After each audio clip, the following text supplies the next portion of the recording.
तो नमस्कार दोस्तों, कैसे हैं आप लोग। उम्मीद करता हूँ आप लोग आज अच्छे होंगे। तो दोस्तों, आज अपन अपने ज्योग्राफी के पार्ट को आगे बढ़ाते हुए आज हम प्रायद्वीपीय भारत की नदियों की तरफ आगे बढ़ते हैं। और बेटा, प्रायद्वीपीय भारत की नदियों के बारे में हम सबसे पहला जो नदी पढ़ेंगे वो हम गोदावरी नदी के बारे में बात करेंगे कि गोदावरी नदी कहाँ से निकलती है, कौन कौन सी नदियाँ उसमें जुड़ती हैं, क्या उसकी पूरी कहानी बनती है, हम उसके बारे में बात करेंगे। तो मेरे ख्याल से आपको मेरे वीडियो थोड़े से प्रभावित करेंगे। तो यदि अच्छे लगे तो लाइक करना, शेयर करना एंड कमेंट करना। चलो अब अपन आगे चलते हैं। चलो बेटा, हम प्रायद्वीपीय भारत की नदियों के बारे में बात कर रहे हैं। तो ये हम ऑल ओवर ये हमने मैप बनाया अपने भारत का। ठीक है, इसको थोड़ा सा नीचे कर दूं, थोड़ा सा।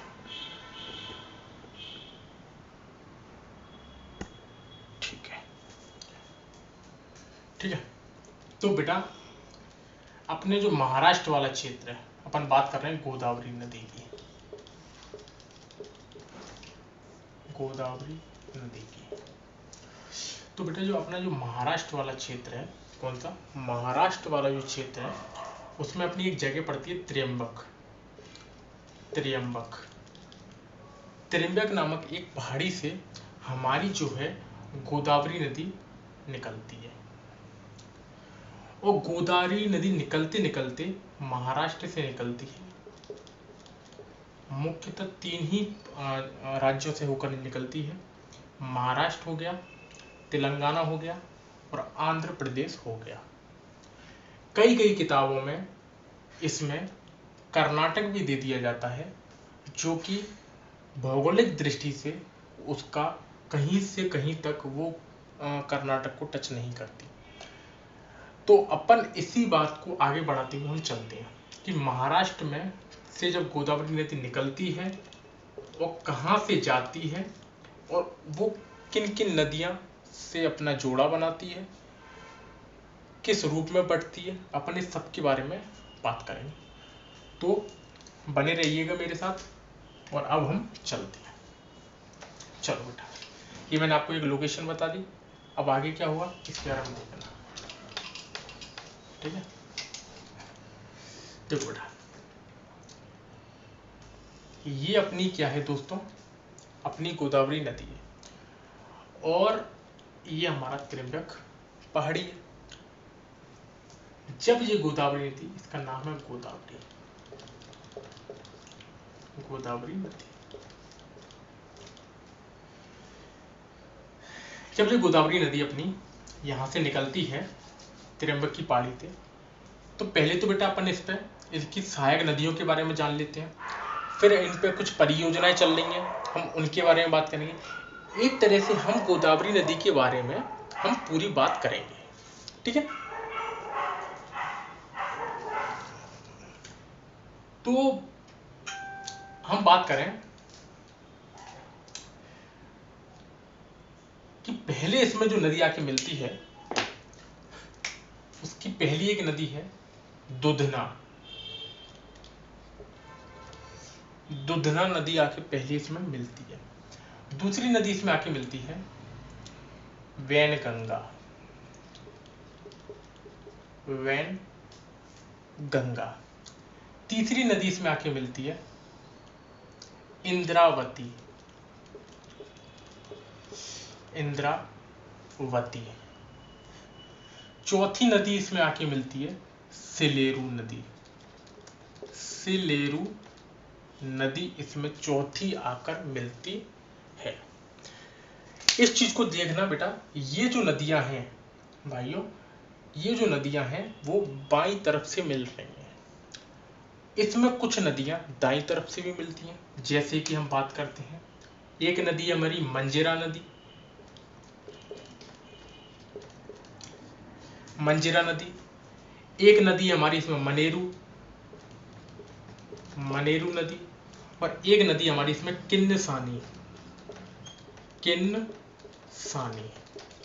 ये हमारी दोस्तों इसमें क्या है, नदियां आके मिल रही हैं, ये बाईं तरफ से, ये दाईं तरफ से। ये हमारी इनकी क्या हुई, थोड़ी सी सहायक नदियां हैं। अब इनकी भी भाइयों कुछ सहायक नदियां, उनके बारे में देख लो। तो दुधना की एक सहायक नदी है जिसका नाम है पूर्णा। कौन सी नदी है, पूर्णा। पूर्णा दुधना की क्या भाई, सहायक नदी है। वैनगंगा के बारे में हम यदि बात करें तो वैनगंगा में एक नदी आके मिलती है यहां से, वर्धा नाम की। किस नाम की, वर्धा नाम की। और वर्धा नदी जब वैनगंगा में जहां मिलती है, उसके बाद ये नदी कहलाती है प्राणहिता। क्या, प्राणहिता इसका नाम पड़ जाता है। तो प्राणहिता के रूप में यहाँ पे मिलती है। इंद्रावती के बारे में बताऊंगा अभी। सिलेरू नदी में एक नदी आके मिलती है जिसका नाम है सबरी नदी, साबरी नदी, साबरी नदी। ये इसमें आके कुछ नदियां मिलती हैं, ठीक है। तो वैनगंगा में अपनी एक और नदी आके मिलती है जिसका नाम है पेंच, पेंच नदी। जो अपने पेंच राष्ट्रीय उद्यान हमारे दो जगह पड़ते हैं। यदि हम बात करें मध्य प्रदेश के बारे में, तो मध्य प्रदेश के छिंदवाड़ा से लगा हुआ है, और उसका कुछ भाग हमारे महाराष्ट्र में भी आता है। इसलिए कभी कभी पेंच के बारे में प्रश्न आया था कि पेंच राष्ट्रीय उद्यान मध्य प्रदेश में है, महाराष्ट्र में। तो भाइयों इसका दोनों जगह इसका क्या है, पार्ट है, मध्य प्रदेश और महाराष्ट्र दोनों में। तो ये आपको थोड़ा सा देख लेना, ठीक है। इसके बाद पेंच हो गई, वर्धा, वैनगंगा की सहायक नदियां, ठीक है। इंद्रावती हो गई, साबरी हो गई, सिलेरू हो गई, सारी इसकी कहानियां। इसके बाद इसमें आगे चलते हैं हम थोड़ा सा। ये दुधना नदी है, इसका ध्यान रखना। इंद्रावती के बारे में हम एक नदी, इंद्रावती के बारे में हम थोड़ा सा चलते हैं। इंद्रावती नदी पर एक हमारा प्रपात है जिसका नाम है चित्रकूट जलप्रपात। चित्रकूट जलप्रपात। चित्रकूट जलप्रपात कहां पड़ेगा अपना, तो इंद्रावती नदी पर है। इसको दोस्तों एक और नाम दिया जाता है, इसी को कहा जाता है भारत का नियाग्रा। यदि प्रश्न पूछ लिया जाए कि भारत का नियाग्रा किसे कहते हैं, तो चित्रकूट जलप्रपात को कहते हैं। और ये कहाँ है, ये किस नदी पर है, तो हमारी इंद्रावती नदी पर है।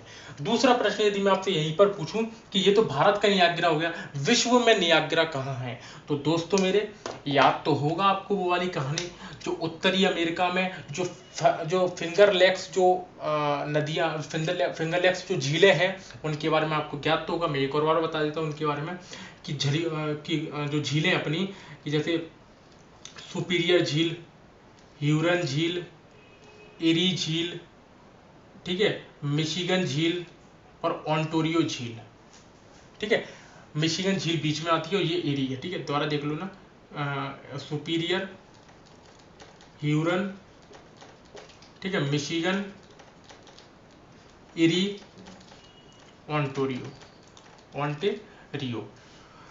तो दोस्तों ये जो हमारी जो पांच जो झीलें बनाई मैंने आपको बताई, इनका जो शेप है वो अपनी फिंगर लेग्स की आकृति का है, जिस कारण कुछ नहीं है इसमें, ये अपनी उत्तरी अमेरिका में है, ठीक है। और यहाँ पर हमने पढ़ा है कि जो सू नहर है वो मैं आपको वर्ल्ड हिस्ट्री में, वर्ल्ड ज्योग्राफी में बताऊंगा। जो सू नहर है वो अपन को सुपीरियर झील और ह्यूरन झील को जोड़ती है, ये हमें बताया गया है, ठीक है।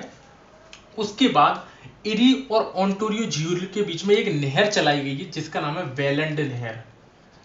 इरी और इसका नाम है वेलंड नहर, वेलंड नहर है इसके बीच। और ओंटारियो से अपनी एक नदी निकलती है जिसका नाम है सेंट लॉरेंस नदी, जिसका नाम है अपना सेंट लॉरेंस नदी। और इसी नदी पर हमारा एक जलप्रपात बना है जिसे नियाग्रा जलप्रपात कहते हैं, नियाग्रा जलप्रपात कहते हैं। तो विश्व का नियाग्रा जलप्रपात कहाँ है, तो सेंट लॉरेंस नदी पे है। सेंट लॉरेंस नदी कहाँ निकलती है, तो ओंटारियो नदी से, ओंटारियो झील से निकलती है, ठीक है। तो ये मैंने आपको थोड़ा सा बता दिया है, ठीक है, जिससे आपका क्या कंसेप्ट क्लियर हो जाए। ये मैंने आपको कुछ कहानी बताई। इसके बाद दोस्तों ये जो अपनी सिलेरू जो नहर है, जो सिलेरू जो अपनी नदी है,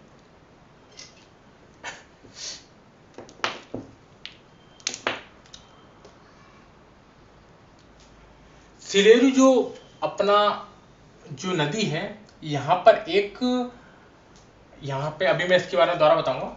अपन चलते हैं पहले मंजरा नदी पर। तो मंजरा नदी पर अपना एक सागर है जिसका नाम है निजाम सागर। निजाम सागर पढ़ा भी होगा अच्छे से कि निजाम सागर किस नदी पर है, तो मंजरा नदी पर है निजाम सागर। भारत का नियाग्रा चित्रकूट जलप्रपात को कहते हैं। साबरी और सिलेरू नदी, तो सिलेरू नदी के बारे में एक बात कही गई है कि सिलेरू नदी पर एक जलाशय है और उस जलाशय पर एक पुल बनाया गया है जिसका नाम है गुरुप्रिया पुल। गुरुप्रिया पुल ये बनाया गया है और इसके बारे में ये कहा जाता है कि 1987 में बनने के लिए रखा गया था और जो तैयार हुआ था वो 2018 में बन के तैयार हुआ था गुरुप्रिया पुल, जो कि सिलेरू नदी पर बनाया गया है। ठीक है, तो ये अपन ने कहानी थोड़ी सी पढ़ी। ठीक है, उसके बाद अपन इसके बाद में थोड़ी सी इसकी परियोजना के बारे में दोस्तों थोड़ा सा अपन इसकी परियोजना के बारे में जानते हैं। परियोजना में क्या है, पहली यहाँ पर अपनी 2 परियोजनाएं महाराष्ट्र में चल रही हैं, जिसमें से एक परियोजना है वैभाली परियोजना और एक परियोजना है जायकावाड़ी परियोजना।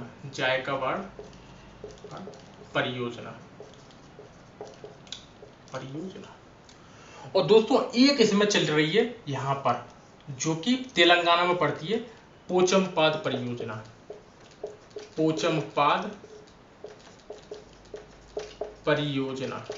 तो दोस्तों पोचमपाद परियोजना कहाँ चल रही है, तो ये तेलंगाना में। कभी कभी पूछ लिया जाता है कि तेलंगाना में है पोचमपाद परियोजना। और दोस्तों ध्यान रखना लूसेंट में पोचमपाद परियोजना कर्नाटक में दी गई है। तो आप ध्यान रखना कि पोचमपाद परियोजना कहाँ पर है, तेलंगाना में है। किस नदी पर है, तो गोदावरी नदी पर है। ये आपका मैंने थोड़ा सा समझाने का प्रयास किया है। इसके बाद मैं आपको थोड़ा सा और बताऊं इसके बारे में। तो जब ये नदी आगे जाती है तो आंध्र प्रदेश से ये कुछ भागों में बढ़ती है, जैसे वशिष्ठ, एक इसका नाम पड़ता है गौतमी। ठीक है, एक वशिष्ठ नाम है, एक गौतमी नाम है। और बेटा इन नाम से दोस्तों ये जाके एंड में अपनी बंगाल की खाड़ी में गिर जाती है। ठीक है, इसका एक नाम है वशिष्ठ नरसापुर भी है।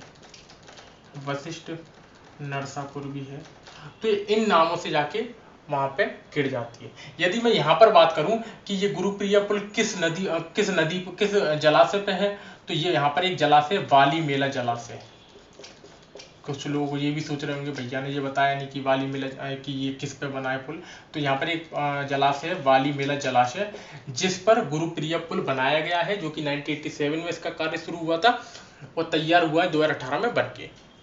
ठीक है, और अपना इंद्रावती नदी पर चित्रकूट जलप्रपात है। वैनगंगा और वर्धा जब मिलती है तो प्राणहिता कहलाती हैं। पूर्णा और ये अपनी दुधना है। ठीक है, ये अपनी वैभाली परियोजना, ये अपनी जायकावाड़ी परियोजना। मंजरा नदी पर हमारा निजाम सागर है।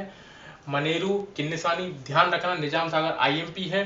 दूसरी बात भारत का नियाग्रा, ये आपको चीजें याद रखनी है।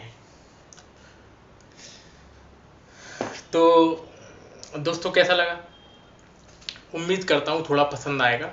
और दोस्तों क्या थोड़ा प्यार दिखाओ यार, मैं आपको एक एक चीजें बताऊंगा, आप बेफिक्र रहिए। और मैं जल्दी आपकी और भी क्लासों के बारे में बात करूंगा सरों से। तो आप क्या है थोड़ा सा सपोर्ट करिए, जिससे कि क्या पढ़ाने में हमें भी थोड़ा सा मजा आए। थोड़ा सा प्यार दिखता है ना तो और चीजें ऐड करने का मन करेगा। फिर मैं आपको मतलब पढ़ा तो मैं अभी भी रहा हूँ, लेकिन मैं इसके बारे में फिर आपको और ज्यादा खोलूंगा और इतना जितना आप चाहोगे ना मैं उतना खोल दूंगा। मैं आपको उस लेवल तक तैयार कर दूंगा जिस लेवल पे आपको ज्योग्राफी में और मध्य प्रदेश में बिल्कुल परेशानी नहीं आएगी।